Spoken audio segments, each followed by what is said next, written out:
first words of God to man is, be fruitful, multiply, have dominion. Now that's powerful. Look at the statements. Be fruitful, multiply, and have dominion. All these three words reflect the great love of God to man.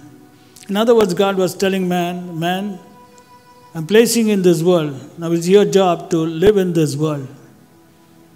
But at the same time, God had a desire. He had a plan for man to live in this world. And that we can find very clearly in Deuteronomy chapter 8 and verse 3. And he humbled thee and suffered thee to hunger and fed thee with manna which thou knowest not. Neither did thy fathers know, that he might make thee know that man doth not live by bread only, but by every word that proceedeth out of the mouth of the Lord doth man live. Now look at this. This is a revelation which he gave to his chosen people. He says to his people, I humbled you. I suffered you to hunger. I humbled you. Humbled you means he literally made them go down. He allowed them to hunger. In other words, this hunger was allowed by God. Fed thee with manna which thou knowest not, neither did thy fathers know. Three things. Humbled thee, suffered thee to hunger, and fed thee with manna. And then he says, that thou mayest know. In other words, that he might make thee know. This is the plan of God. He wants you to know that man does not live by bread alone, but by every word that proceedeth out of the mouth of the Lord. Never forget this. By every word that proceedeth out of the mouth of the Lord doth man live. Put your name there. By every word that proceedeth out of the mouth of the Lord doth Reuben live, or doth Daniel live. This is something God wants you to understand. And he's very clearly saying that you don't live by bread alone. What's the meaning of bread? Bread refers to all the physical resources. Bread refers to all the visible things which you can see with your eyes and the realm of the senses. But every word that cometh out of the mouth of the Lord refers to the invisible realm. It refers to the word of the Lord. So you have to understand that both are required. Not only do you require food, not only do you require material things, but you need every word that proceedeth out of the mouth of the Lord to live in this world. And this revelation he did not give to the world. He gave it to his people. When God chose Abraham, Abraham's people became a separate group of people. They were entitled for special revelations. Unto them it was given to know the mysteries of the kingdom of heaven, the mysteries of God's plan. So God was trying to make them understand how they can live a supernatural life. And today, if you want to live a supernatural life, you should ensure that the works of the devil do not operate in your life. And it's very easy to ensure that the works of the devil do not operate. Though you may be living in the midst of serpents and scorpions, nothing will happen to thee. This is something you can clearly experience. Deuteronomy chapter 8 verse 4, look at what God did. Thy raiment waxed not old upon thee, neither did thy foot swell these 40 years. Did you notice that? What is God telling? 40 years, the raiment did not wax old, neither did their feet swell. In other words, they didn't become sick.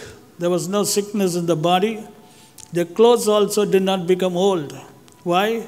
So that man may know that man does not live by bread alone, but by every word that proceedeth out of the mouth of the Lord. It's impossible for a person to experience such things. God knew what was necessary for the people of Israel. So 40 years, the garment was new garment. Can you believe that? Every day, they must have washed their garments. But the garments were new garments. Whatever garments they had when they left Egypt, with that only they continued. Because where can they get new garments in the wilderness? God knew that. Not 1 day, 2 days, 40 years, the garment did not become old. In other words, the laws of nature were put down. The laws of nature did not function because God did not want it to function on behalf of his beloved people. They were walking in the wilderness according to the plan of God 40 years. Look at the next thing. The feet did not swell. All of us know that when you are continuously walking, what will happen to your feet? Definitely it will swell. Now the job of the people of God was to walk. They were not supposed to travel in vehicles. And they had to keep on walking. 40 years they are walking, but the feet did not swell. Why? Because the power of God was moving. And this power will operate in your life if you understand Deuteronomy 8 and verse 3, that man doth not live, that you do not live by bread only, but by every word that proceedeth out of the mouth of the Lord doth man live. Today, child of God, the problem today is you have never understood the power of the word. You have never understood the nature of the word. You have never understood that God's way for man to live in this world is through the word that proceedeth out of his mouth. Hebrews 4 and verse 12 is very clear. The word of God is alive and powerful. What does it mean? Alive means it can't keep quiet. Alive means it will do what it is supposed to do. Powerful means it has got all power. All of us know Jeremiah 32 and verse 27. God says, I'm the Lord God of all flesh. Is there anything too hard for me? What does it mean? It means that for the word of God, there is nothing too hard. Jeremiah 32 and verse 17, the Bible says, O Lord God, behold, thou hast made the heaven and the earth by thy great power and stretched out arm, and there is nothing too hard for thee. Now note that verse. The Bible says, God made the heaven and the earth by his great power and stretched out arm, and there's nothing too hard. Now you'll find by the word of God were the heavens made. Now you got to understand this term, because you'll find another place by the word of God were the heavens made. But here Jeremiah is very clearly telling, though by the word of God the heavens were made, because God said and it was so. You have to understand, when God spoke, something known as great power and stretched out arm began to function. And the great power and stretched out arm is in the spoken word of God. That is why when he said, let there be light, it was so. You have to understand that light is coming out of darkness. Everything came out of nothing because God spoke the word. This is the word that proceedeth out of the mouth of the Lord. It has got great power, and the outstretched arm of God is working in line to fulfill the word of God. And God is telling, by this word which proceedeth out of my mouth, you are supposed to live. And today the problem is, the church and the believers, very few of them have understood what God is trying to make them understand, and they are trying to reason out things with their human mind, and they do not know that the human mind is very, very limited and doesn't know anything. It doesn't even know what's going to happen the next minute to itself. And this is what we are doing, and that's something very, very crazy, and it is not good for us. When we turn to Isaiah chapter 55 and verse 11, God says, so shall my word be that goeth forth out of my mouth. Look at that. So shall my word be. So shall my word be. This is how the word that goes out of my mouth shall be. That's what he's telling. How will it be? It shall not return unto me empty, but it shall accomplish that which I please, and it shall prosper in the thing whereunto I sent it. Look at the nature of the word. How is God's word? It won't return unto God void, but it shall accomplish. I'm going to repeat that. But it shall accomplish. It shall accomplish. It shall accomplish. It shall accomplish. What is the nature of the word of God? It won't return unto God empty. It shall accomplish that which I please, and it shall prosper in the thing whereto I sent it. Now, I'm going to give you a good news today. Psalms 107 and verse 20. The Bible says he sent his word. He sent his word.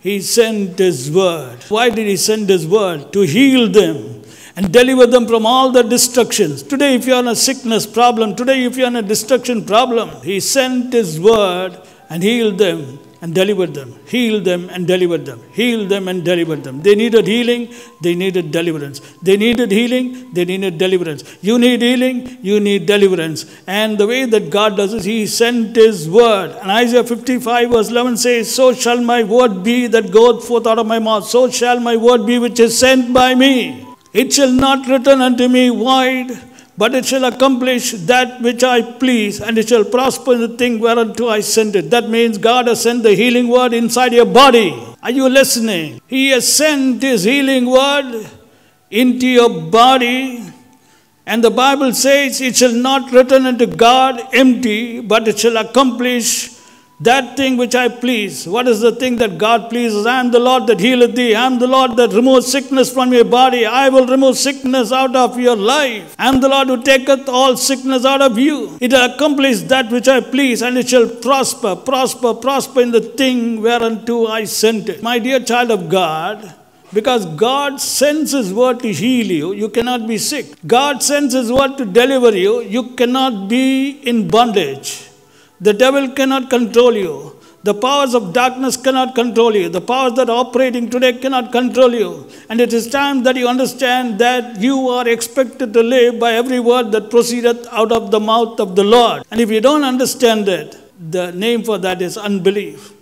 All of us know in Psalm 78 and verse 41, they limited the Holy One of Israel. In other words, the word which God says, Isaiah 55 verse 11, so shall my word be that goeth forth out of my mouth, it shall not return unto me void, but it shall accomplish that which I please, and it shall prosper in the thing whereto I sent it. They limited this. It means humans have the power to limit the word of God.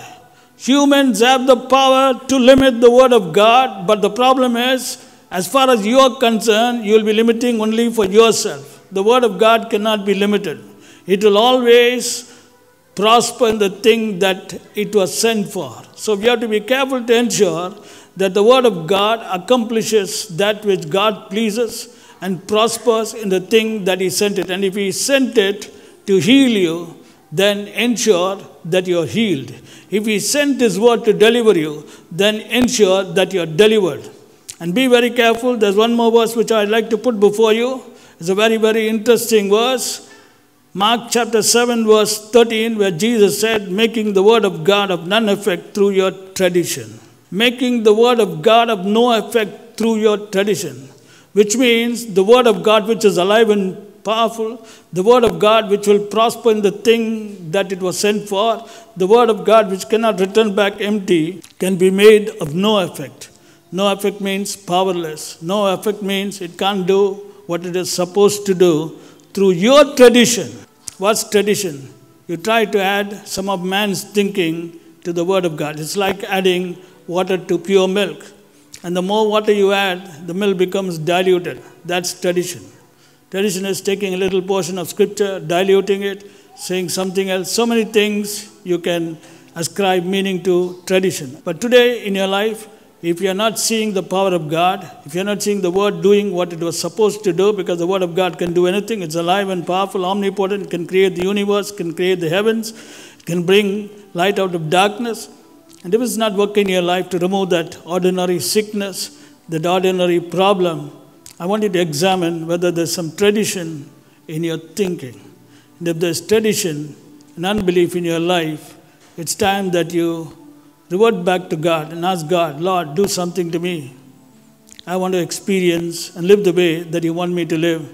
That man shall not live by bread alone, but by every word that cometh out of the mouth of the Lord, that man lives. So be blessed. Those who trust the word of God will flourish. They will increase. They will see God's power, God's glory, God's miracle working anointing touch, not only in the lives, but also in the lives of the children. Remember, you're destined to conquer, destined to reign, destined to be a blessing, destined to see God's power in the land of the living, destined to live under the shadow of the Almighty. God bless you.